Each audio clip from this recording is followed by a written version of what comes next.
Welcome to Legends of the Inkwell. I'm Dakota, And I'm Jackie. and today we'll be talking to Matt, who is one of the judges that has been at all the Disney Lorcana challenges in North America so far. Yeah, and he'll be coming to Vegas and Seattle too. So can't wait to meet him in person. Let's get right to it. Welcome, everyone. We have Matt, who is a floor judge from all of the Disney Lorcana challenges so far here on the podcast with us. Hi, Matt. How are you doing today? Good. How are you guys? Doing Just wonderful. lovely. So let's start with getting to know you a little bit. So, what is this your first TCG, or did you play other TCGs before Lorcana? Let's see. I've dabbled or played a lot of Yu-Gi-Oh as a kid. Moved on to Magic. Dabbled in Pokemon for a minute. Had a brief stint in Force of Will. I've played a lot of stuff. Okay, awesome. And have you judged any others outside of Lorcana? So, as a kid, I took up to L2 for the Yu-Gi-Oh judge program. Never actually judged anything, but had the knowledge, and we just kind of did it because we could. Went to go do Magic, got to layers, and I said, nah, I'm good. I'll pass on that, thanks. So to all the Magic That's awesome. judges, you have a lot of points to me for going through layers because I didn't do that. So, in Lorcana, what is your favorite card? Ooh, that's a good question. It's gotta be which Jafar is the one that draws, or you draw cards, gain lore. Yeah. I like to call it Jafar Triumphant because it's very clearly like the victorious version. But yeah, I like that card. I like drawing cards and spinning my wheels and actually doing nothing in most card games. The Jafar wheel deck is always a good one. Yeah. And do you have a favorite Disney character? Does Luke Skywalker count? We could count that. Yeah. I'll count He's in the IP. Yeah, he's character now, right? it. I like it. I like it. So, how did you get involved with judging? How do you apply? Kind of run us through that process. What made you want to do it? Things like that. Well, at the time, I had nothing else going on, and I had a friend who had gotten approved to be a judge for Atlanta and said, "You should do it." And I said, "Okay, why not?" And then I kind of fell in love with it. And now I'm trying to do as many of them as humanly possible, and I'm trying to go to do whatever I can, wherever I can, basically. Kind of a surprise. You love this. Hopefully. Yeah. So, I mean, I'm Hopefully they new like to the this. whole TCG everything. So I went to the first challenge in Chicago and I didn't even realize like how many judges there were and like how everything went on. And obviously that seems like a pretty standard thing, but like, I don't know. I guess how do you even like apply? Like, I think there's a test. There is ppgeventmanagement.com has all the stuff for it. Beyond that, I signed an NDA, so I can't tell you what's on the test. Got it. I can tell you that there is one, though. Fair enough. Long test, short test. Can you tell us that? I took it like 4 or 5 months ago, so it's not too long, but like you should know how the rules work and policy and Okay. Awesome. So I guess let's talk a little bit about Toronto, since that's the most recent one that you were just at. What did you think of Toronto? How'd it go? Any fun well, stories? Toronto. So I used to live across the pond in Rochester, New York. So we would go to Nice. Toronto like every year for some card game, Nice. regardless of what it was. Every time, Toronto's gorgeous, super clean, awesome city. Always my favorite trip of the year. Yeah, great city. The event was fun. Kind of boring from a judge perspective. It felt like everyone really knew what was going on for the most part, so our job was kind of easy. I'm expecting the exact opposite in Vegas because we'll have a new set to play with and everyone will have questions, which is then when we can Yeah. have our fun. So Toronto was kind of a unique challenge because it was set 5 was released, but we weren't using it. So we were still just up to set 4, but the Hmm. Bucky elimination, or what is it? Errata. Rada. So how did that Elimination's a good word for it. yeah, honestly, like did you see like any Buckies? Is anyone still using them? How did it affect all the decks and whatnot? I didn't see anyone brave enough to be playing the squirrel, and I was kind of hoping I would. I'm kind of As in a far as no like how mode. did it impact? Yeah, as far as I'm how did happy it he's like gone. impact the decks, it was weird. I felt like there was definitely room to be like innovated in the format. I don't want to say this format, but and it felt like a lot of players didn't really take advantage of that. I was ready for an Atlanta 2.0 where we see some weird thing come out of the woodwork and just sweep the event, but we didn't, and I was kind of disappointed by that. Yeah, it was Because still a lot of red I and red purple I think going that through. I think that we'll always see those as long as we have some disgusting blue cards that say draw 2 cards on them. um, as far as innovation goes, I was surprised by the lack of it. I think there were a lot of cards in like red purple specifically that were there because you kind of just needed a way to beat Bucky. Hmm. Yeah. Now that Bucky's gone, I don't know if they're still the best thing to be playing. But also at the same time, it was a one event format. I don't blame anyone for not really putting that many tests in. I don't blame that at all. We Yeah, saw a I little bit know. of a rise of the lemon lime deck that ended up winning. Well, so And that was newer. Cool. I play a green purple deck, and we saw a green purple matchup head to head in like top 8 or something. So that was pretty interesting. That was cool for me at least to see someone else, especially at that like high of a level, playing essentially my deck. I haven't gotten to look at that list, and I was locked over doing side events. What green purple deck was it? Was it like the aggro deck, or was it like a Jafar iteration, or Yeah, it was more aggro style, aggro evasive, with a little bit of discard and Ursula Singer. so kind of like what we saw in what was it, Fort Worth, Chicago? We saw it in Europe first. I think it was Oakham that had it in Okay, their top 8 or top okay. 4. So I want to say it was Atlanta or Chicago was I think is where I really remember seeing green purple. yeah, it started there, and then it really rose up in Oakham, and then came back here again. And now, at least for Toronto, it was huge. It seemed like, since everybody wasn't running Bucky. Yeah, but It's a they fun still got to deck. get their 8 rack in. Still got to get their discards in. Did you get to witness any cool matches or anything while you were judging?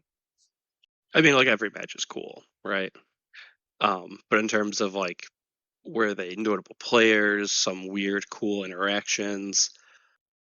First of all, that required me to know who notable players are, which I should not know. Every player is the same to me. Um, not we don't really get to like really hover over games often. Yeah, so I guess I Because was Yeah, I mean, gonna how much do you like having someone watch you as you play, right? right. right. Not very. Yeah, that I do get to see like weird scenarios show up, which I think is way cooler. Anything Well, that you remember? well, we got to dig into the rules of how moving from. So at Toronto, for example, I had a question about how moving from Rapunzel's tower to a different, or Seven Dwarves Mine was the question. From Rapunzel's tower to Seven Dwarves Mine with lethal damage marked on the character, so that when you move, your character's going to get banished immediately. When does that occur? So how do you like? Do you get the shock with the mine? The answer is yes. The last thing that happens is the thing getting banished. So it'll go there. Okay, It'll go, yep, you move someone here. Is he a knight?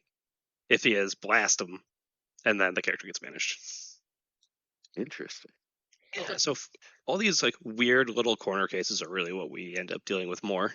And where's your seat? That's the number one question. Hi, Judge. What table am I at? I got you, buddy. oh, the struggle. Hmm. That's That's so cool that's though. got to be frustrating. I know. Is there any one rule that you had to kind of go over more than once with different people that maybe you want everybody to know about so that we are all informed? I mean, it's not a rule so much as a mechanic. You can do things without a target. So if you want to like let's say play Storm Rage on with no targets to draw a card. You can do that. If you want to pop your popsicle to heal nobody, you can do that. Okay, awesome. Yep. That one is a very common question we actually get asked. Yeah, that makes sense. Are there any cards in the set that you don't like? This set or any of Any of them. I am a big anti a whole new world card person. That card goes from being the greatest thing in your deck to the worst card, and there's no in between. And I say that as someone who plays Jafar Wheel. You're like, all right, we got him, or I wish this was anything else in my deck. And there's never any in between. You always somehow end up with two of them in your hand, and you're like, great, now I just have a dead card. Let it out. Get it out of my hand, please. I can't tell you how many times I'll walk over to my friend playing Steel Song, or at an event, I'll just walk by and I see a guy with one card on board, two wheels in hand, and I just go, I feel for you. I feel for you, my friend. I know this pain. So, what are you most excited for in this new set coming up? Out of Skies? I want to see someone do something with Blurple. Yeah. Some blue. I saw a couple blue purples at the Las Vegas side of it, or not Vegas, at the Toronto side events. Ooh, I like that deck. That deck looks cool. It's looking good. That, or I want it. I have a bad idea involving it's basically mono Mims and mono Merlins, and you play what's the Amber spell that picks up all the guys with the same name. Yeah. Blast from your past or something. Yeah. You just pick up like 8 goats, and you're like, I got 8 goats. And in Blurple, you could throw in the Merlin Tutor, so you can search your deck for a card, which is pretty nice. I'm thinking he's going to find a lot of Let It Goes. Find the Let It Go, sing it. Here we go. We did it. Yep, for sure. Out of all the rules and stuff that you know, is there any that you would change or would word differently? Where's my phone? Where's my phone? Got a couple notes on this one? I have all the documents saved. Makes it a little easier than having to go on to the website every time. Yeah. The website every time, yeah. No, I think most of the rules are in a pretty good spot. Awesome. That's good to hear, at least. Yeah, I mean, some of it's not so much the rules, so much as how the game works. Like the targeting thing we went over earlier. I don't think I know any other card game that does that. So it's not so much the rules of Lorcana are wrong or different. Well, they are different, but it's not that they're wrong. It's just that they're different from other games. So you have to takes a little to get used to. Yeah, coming in, you have to remember that this is not whatever game. I like to describe this game as a blend between Pokemon and Magic. Yeah. Because it does borrow a bit from both. Well, I guess you could also say Hearthstone instead of Pokemon, but game without instant speed interaction. I know when I came over, I had a lot of one-to-one comparisons with Magic, and then I was like, no, it doesn't work that way. And then training the brain to go, okay, this isn't quite Magic, but it does draw from that system a bit. Yeah, and did you? Yeah, it's a lot to remember. Did you start out with Lorcana from day one, or did you I don't know, get into it a little later? We went up to Rochester for something that September that it came. I want to say September, October, that fall when it came out, and went to my old LGS, and they were the last place in Western New York that had starter decks. So I said, perfect. Yeah. So the wife was like, "You want to play a Disney card game?" And I said, "Maybe, sure. I'm not playing other card games." So that's how we got in. We got hooked, and yeah, I guess we've been playing since day one-ish. Yep. So you play the Jafar wheel. What does your wife play typically? Something with Ariel in it. Nice. She loves Little Mermaid, so she'll hop around from Amber Ruby, Amber Steel, Amber Sapphire, but she just wants to play Ariel. That's all she wants to do. Well, and that's one of my favorite things about Lorcana is you can just pick your favorite character and build a good deck out of it, no matter who it is, essentially. Like, Yeah. Like, is it going to go toe to toe with hyper optimized lists? No. But can I put 28 Jafars in a deck? Yeah. Yes. And have I? Oh, you know I have. that's gotta be fun. At our local store, we play with a younger girl, and she plays a princess deck, and I don't know how she does it, but just wrecks all of us all the time. It's Some it's awesome.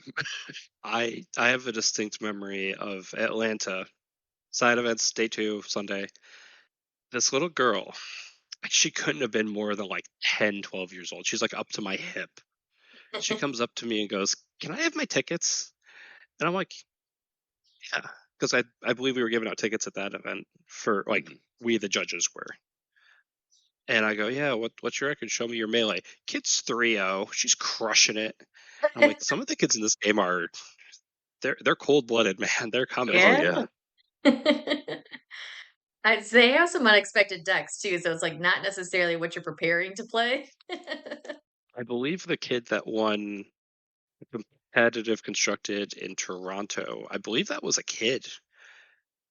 Was it? Oh no, or was he the 9 o'clock one? He might have been the 9 o'clock one. Kid's like 14 years old, crushing a Love it. 300-man event. Like, I love it. It's awesome. What's about this game? Do you have any predictions for upcoming sets? Any characters that you would want to see or think we'll see coming up? Who do I'm you think sure. the big bad is? Those kind of Oh, things. I'm sure there's a very large minority of us who are very vocal and say, "Give us Kingdom Hearts, you cowards! Yep. Give me a pile of enchanted keyblades. I don't want my money anymore." As far as Big Bad goes, surely we'll get Jafar as a Big Bad, right, and not just a background character eventually, right? Yeah, I think that's what so. Dakota's been Right. saying. I'm hoping. Right now, it looks like we're kind of getting the scattering of all the villains to the winds, and we get to go deal with them one by one. Is my guess on the story, but they hire me for rules, not for storyboarding. Right. Yeah, this new set of 4 seems to be a toss up between either Hades or Jafar, it seems like. So I think I'm leaning towards it's gonna be Jafar. Hey everyone, Future Dakota here, editing. It seems that the last few minutes of our interview here got, a little corrupted. It's fine. We're sad that we missed the last couple questions that we had, but hopefully we get to have Matt back on. So I guess we're going to cut back to previous Dakota and Jackie to talk about the question of the week. All right, let's hop into the question of the week. How do competitive tournaments differ from league play at your LGS? Are there different rules? I'm handing this one over to you, Dakota. So in Lorcana, all the rules are always the same rules, whether it's competitive or just fun play, free play, things like that, Yeah, as far as like the base Lorcana, each card means the same thing. no matter what. The main differences are, I would say, the competitiveness, right? At the Disney Lorcana Challenges, you're going to have a much more competitive style deck. You're going to have to adhere to a very specific deck list. You're not going to be able to change anything. Where at your LGS, you could change your deck each week, or some even allow you to change them between rounds. And they have different fun things for points like achievements and stuff for the monthly giveaways. Yeah, like one of our stores is more achievement based that we've talked about a couple times. Like you can play 4 princesses at the same time, or a You bunch get a of things bonus like point. that, where most of the other stores are mostly based on win, so a bit more competitive. Yeah, and that's the main difference between the DLC and the LGS. Now, the side events at the DLC are going to be closer to what an LGS is, but they're still competitive and very strict. Yeah, and like drafts and sealed are a little different because you can use multiple colors. You're not just constricted to 2 colors. You can use whatever you pull. But overall, it's all about having fun. Exactly. Great question. Well, I think that's all we have for today. So thank you all for joining us, and thanks again, Matt, for hanging out with us for a little while. Yeah, thanks so much. That was so interesting. Hopefully, we get to talk to you again maybe after Worlds. Ooh. All right. Have a good one, everybody. Yep. And remember, it's a great day to have a great day.